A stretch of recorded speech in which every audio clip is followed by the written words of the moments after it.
But what you need to know right now about tension is that it is the most potent stimulator when it comes to getting our body to run the muscle protein synthesis pathway, or just simply putting on more muscle tissue.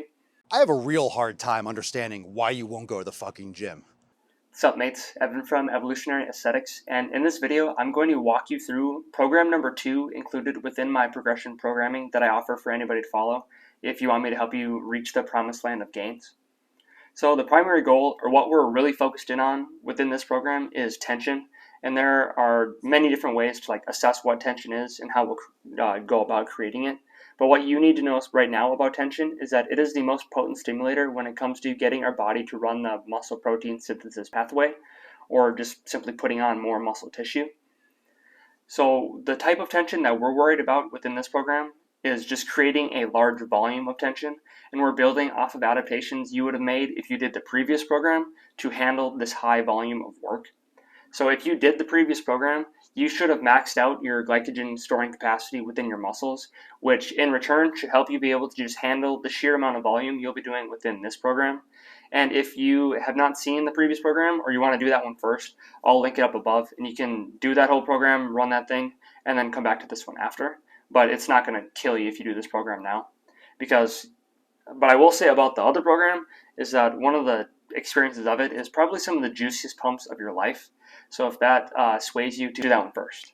So how we'll achieve a high volume of tension, or what you'll be doing within the workouts, is relatively high amounts of just total working sets, and then the reps will stay relatively high, and the weight you'll be using will be somewhere in the moderate range, but the weight you're using is relative to you. So it won't be anything crazy light, but it also won't be anything crazy heavy. So starting off with an overall big picture look of this program and kind of my thought process for what I was doing when I was creating this.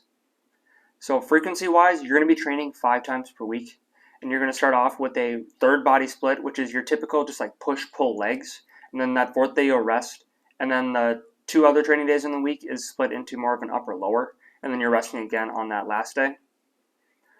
Frequency-wise, training each muscle group, you're going to train everything 2 times per week, besides your arms, which you're only training once. But if you did the previous program, you're training them 3 times a week. So not that one is better than the other. Both have their place, and in this case, we're just the 1 time per week works best, just because for what we're doing, your arms are getting a lot of stimulus from all the pushing and pulling movements. Even though you're training everything 2 times per week, there's going to be one session where there's definitely more bias towards a certain muscle group. So say for the day 1 pushing, it says chest focused. You're still going to do a little bit of delt, but it won't be nearly as much as what you'll do on this day 5 upper day, where you'll be doing a lot more delts and a lot less of chest. And then same thing applies for your leg days. The first leg day you'll do will be much more quad focused, and then the second leg day you'll do at the end of the week is geared towards your glutes and your hamstrings.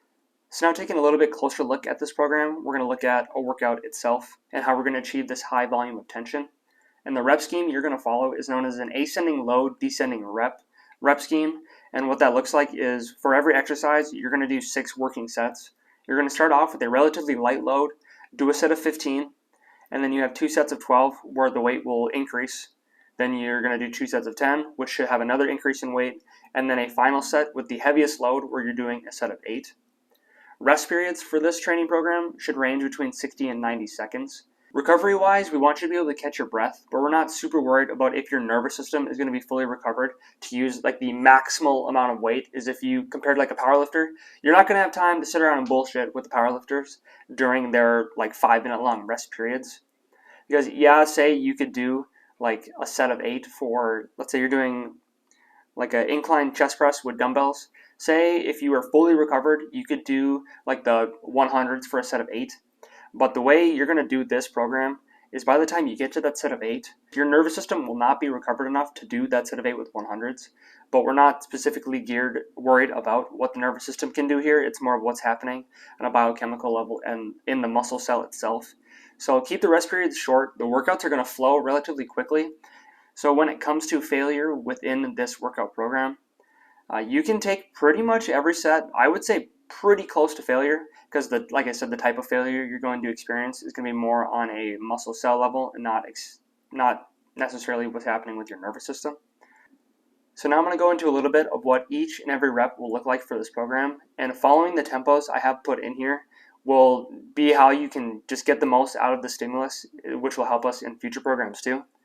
So when we're looking at tempos, I'm going to walk you through what these 4 numbers mean. So the first number is the eccentric. So that's like, say, a dumbbell press, bringing that weight down, letting your pecs lengthen, or maybe a pull down, it would be letting your lats lengthen. So the first number, which is a 2, that's going to be the eccentric. The second number is how long you would hold that stretch position. But for this program specifically, we're not doing any holds in the lengthened position at all, which would be like at the bottom of that chest press or at the top of that pull down. So we're not have to worry about that. The third number, which will be a 1, is bringing that weight back up. So maybe that press, you're bringing the weight back up, or the pull down, you're pulling the weight down. So that'll be 1. And then this is where you want to make sure you're looking at the tempos I have in there for you, because for some of the exercises, you're going to be holding the squeeze position at the end, which is that 4th position. So say for this pec fly machine, there's a 1 in that 4th position. So you'll be holding that squeeze for 1 before you go back into the eccentric. Generally, the eccentric will always be twice as long as the concentric, but there's no need to do them like exaggeratedly slow in this program, because in the program to come in the future, we're going to really be spending time in the lengthened position and doing slow eccentrics. So don't waste your time, or don't waste your time. Just don't spend time doing it now, because we're definitely going to do it in the future.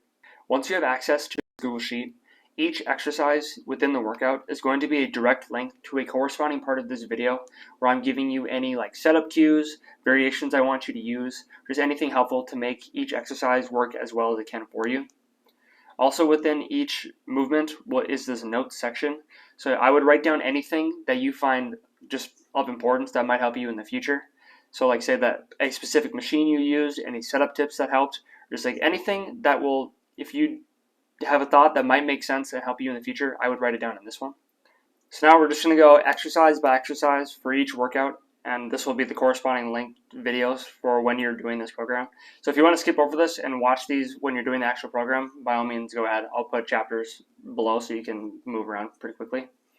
So the first movement on the push day, the pec flies. A machine is definitely going to be your best bet, because I want you holding the squeeze in that shortened position. But as for variations, I've got either the machine preferably, or you can use cables as well. Some cues when doing a pec fly that might help is 1, making sure that we're keeping your chest up, and then when you're getting to the bottom of the range of motion, you can let your elbows bend, and then as you're doing the concentric, try and straighten your arms and think about bringing your bicep in towards your sternum. For the lateral raises, you're going to be using dumbbells and cables on the upper body day, so I want you to try and use a machine if you can. If not, do the best of what you can. Some cues for a lateral raise that are helpful is 1, don't restrict your shoulder blade movement. You can bring your chest up and create some tension, but don't try and forcefully squeeze them back, and just like don't let them move. In order to do a lateral raise correctly, you need your shoulder blades to help you stabilize the shoulder joint.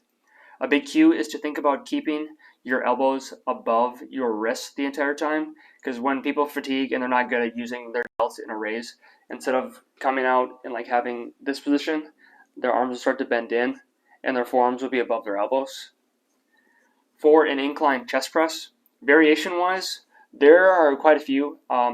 If you can find a machine that is letting your arms travel in a path like this, that would definitely be your best bet. But dumbbells are good on an incline, Smith machine, and even a barbell. When it comes to the decline chest press, variations, if you have a machine, that might be your best bet, but cables are also a good option too. And when doing the chest press, when you're doing the eccentric, you can bring your shoulder blades, you can really squeeze your shoulder blades together at that stretch, and then you're pushing and trying to push your arms down. And then the cable triceps extension, the dual cable setup is the best option in my opinion if you're doing these. If you don't have access to that, find the longest rope that you can use. Biggest thing execution wise is that we want to keep your arms neutral with your torso and staying in that position the entire time. Now moving on to the pull day. When it comes to the lat focused row, if you have access to a Nautilus row machine, in the video that I'm going to link with this, if you have this machine, use this one, please. Like, that is the best one by far. You can use cables. What other variations we have? Cables is another good option. Execution wise, you want to keep your forearm in line with the cable or the handle of whatever equipment you're using. Initiation, you want to think about driving your elbow down to your hip. Now for the lat focus pull down, will be pretty similar to the lat focus row. You want to keep, if you have access to the Nautilus pull down machine, I would definitely use that one, but cables work just as well. Same execution tips apply of keeping your forearm in line with that handle or that cable, and then thinking about pulling your elbow down to your hip. For the chest supported row, you can either find a machine or use dumbbells on an inclined bench. Some execution cues for doing this one correctly is one, when you're pulling, thinking about pulling your chest into and through that pad instead of trying to lift everything off the pad. You want to pull yourself into that pad. And then when it comes to the last inch of that rep, that's when you can think of squeezing your shoulder blades together. Don't make squeezing your shoulder blades together the first thing you do in that row. Make it the last. When it comes to shrugs, variations are pretty varied for this one. You can use a machine if you have one specifically for it. Smith machine, barbells, or dumbbells are good. Key for this one is you want to make sure that you're keeping your head as still as possible. So you tuck your chin, chest is up, and you're just moving your shoulders up and down. Bringing the tops of your shoulders to your ear. Rear delt row, variation-wise, cables and dumbbells are really good. Maybe a specific machine, but I would stick to one or the other. When you're doing dumbbells, you want to, in that top position where you're going to be holding the 1 second squeeze, you want your arm to be parallel with the ground. We want that arm path to be about 45-ish degrees from your torso. For the preacher curls, if you have access to a machine, I would definitely use that priority number one. If not, you can use like a preacher curl arm support where you're using dumbbells or an easy bar. Some cues for a curl is you want to limit the motion that's happening at your shoulder joint. So like as you're doing the eccentric, you don't want everything to lift up and around. You want to keep your chest up, shoulders back, and just let that movement happen at your elbow joint. Okay, now moving on to legs. For the leg extensions, you want to align that pivot point up with your knee, pull yourself back and down into that pad, and then a good cue for initiating the contraction and holding it at the top is thinking about driving your femur down into that pad. For the lying leg curls, you want your knee joint to align with the pivot joint, like the leg extensions. Grab onto the handles and pull down like you're going to do some sort of row for your lats, so lock in your lats. And then for a leg curl, if we're going to specifically try and train your hamstrings, you can avoid the bottom 15 degrees of that stretch position. It does more of your calves, which isn't bad, but if our goal is hamstrings, we'll just stay in the range of motion that they're responsible for doing. For the quad focus squat, this is where there are pretty wide range of variations. If you have access to a pendulum squat and you can band it, make that priority number one. If you have a hack squat and can band that one, priority number two. If you have a way to elevate your heels with wedges, I would definitely do that. You can do that either with like a barbell or in a Smith machine. All of those are viable options. The biggest thing we're looking for in the quad focus squat is to get as much knee flexion as we can, which is where your hamstring is touching your calf ideally. Then for the leg press, feet positioning wise, you're going to want to put your feet relatively low on the platform. And again, our goal is to get as much knee flexion as we can, but without your heels lifting off the bottom. And if your heels are lifting off the bottom, then move your feet up slightly on the platform. So foot positioning wise, it's going to be relatively narrow and then slightly turned out to the sides. And then when it comes to calf raises, variation wise, bent over is probably ideal. Standing is also very good, and you can do these on a leg press, and even if you have a seated machine as well. A good cue to get you into that squeeze position is to think about driving your shins forward to get that extra few inches of the contraction, which will really increase the intensity of the contraction you're getting in your calves. And then when it comes to ab crunches, it's pretty, you can do whatever you want. Like most gyms have at least a few ab crunch machines, so find the best one you want and stick to that. Moving on to the shoulder press. Variation wise, this one's pretty varied too. If you have a machine, use that. Smith machine is good, dumbbells are good, barbells are good, all of those are good.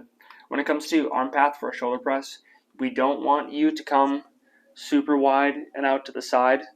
We want to keep it more elbows tucked in front of you. So whether that's bringing your bench at a slight incline or scooting your butt forward on the seat, that will help you get into a stronger position where it'll align your front delt fibers a lot better to do that exercise more efficiently. For the bent over row, you can use Smith machine, barbell, dumbbell, even maybe a machine like a just like row machine. All of those are good for this. Execution wise, you want to end the movement, that last inch, with the retraction of your shoulder blades, and don't make that the first thing you do, make that the last thing you do. Chest press wise, when it comes to variations, this one's pretty varied too. Machine is best if you can, and then it comes to dumbbells, cables, a Smith machine, or even a barbell. All of those are good.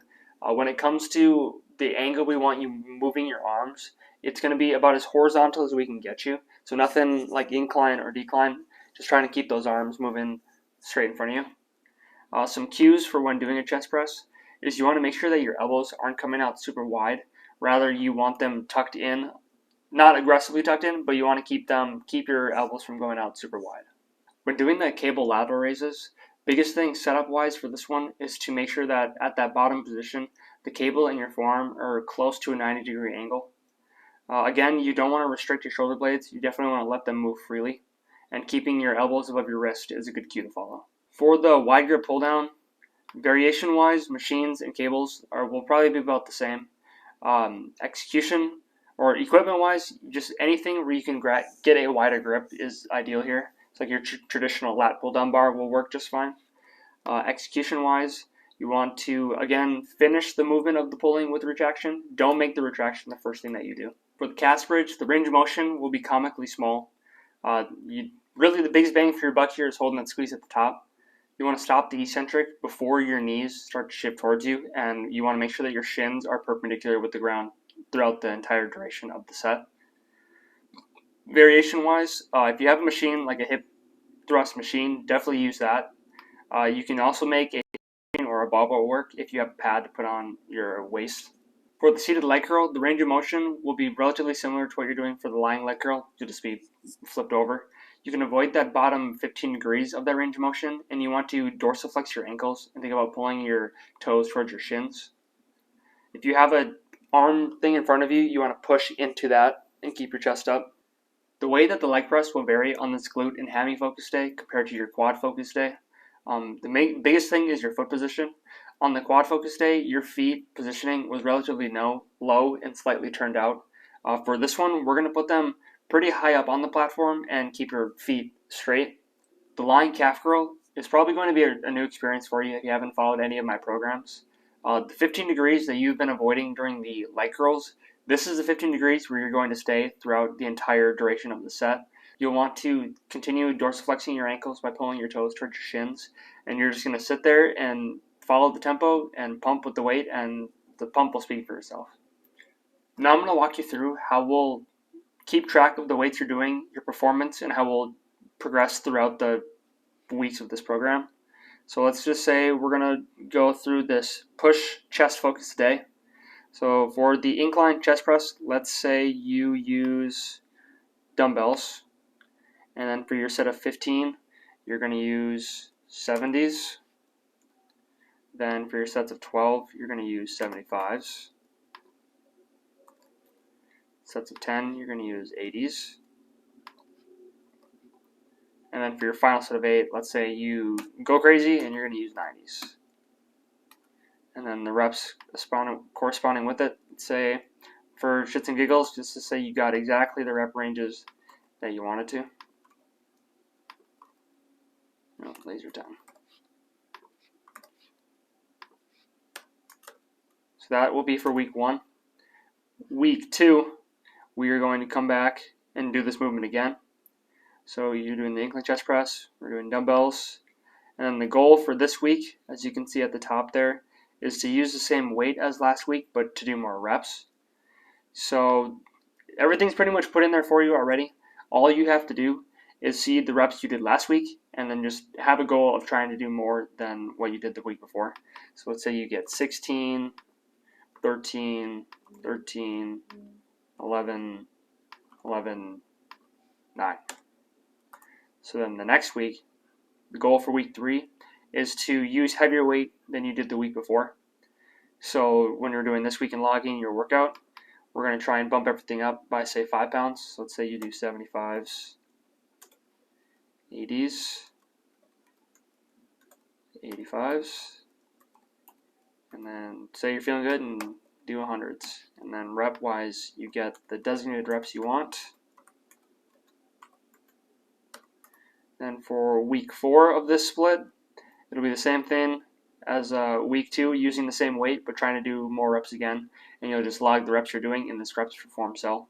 I'll put a link in the description below for you to sign up for the weekly newsletter that gets sent out in accordance with this training program. So if you'll sign up for the weekly newsletter, you'll get the link to sign up for this program and get access to the Google Sheet. Each week, I send out an email that gives you relevant information regarding the program, whether that's things to do with your diet, ways to monitor your progress, or maybe if you are seeing sticking points, or just like ways to make the workout program overall better experience for you. If you're interested in anything else I have to offer you in the name of getting you jacked faster and more effectively, you can head to my website at evolutionaryaesthetics.com. On there, you'll see other workout programs that I've created, along with my Potent Priorities ebook, and it gives you 4 areas where if you put the majority of your efforts into those 4 things, that's how you will get the best results as fast as possible, but also be able to sustain them for the long term.